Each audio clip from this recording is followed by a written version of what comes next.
அப்போது குறுக்கிட்ட முருகப்பெருமான், அப்படியானால் தந்தை ஒருமுறை கண்களை மூடிக்காட்டச் சொல்லுங்கள் அம்மா என்றார்.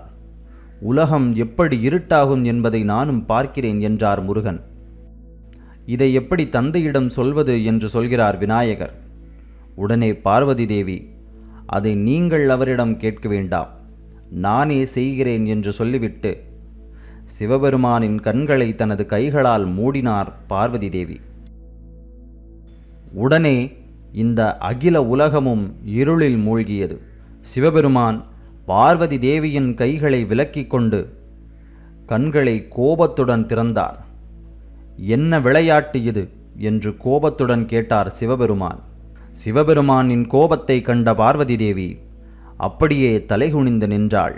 பிள்ளைகள் கேட்டதனால் நான் இவ்வாறு செய்தேன், என்னை மன்னியுங்கள் என்று வேண்டினாள் பார்வதி தேவி. சிவபெருமான் மிகுந்த கோபத்துடன் பார்வதி தேவியை பார்த்து, நீ செய்த செயலுக்கு கண்டிப்பாக வருந்தியே ஆக வேண்டும். இனி நீ நாகக்கண்ணியின் வயிற்றில் அஷ்டகாளியாக பிறக்க வேண்டும் என்று சிவபெருமான் பார்வதி தேவிக்கு சாபம் கொடுத்து விட்டார்.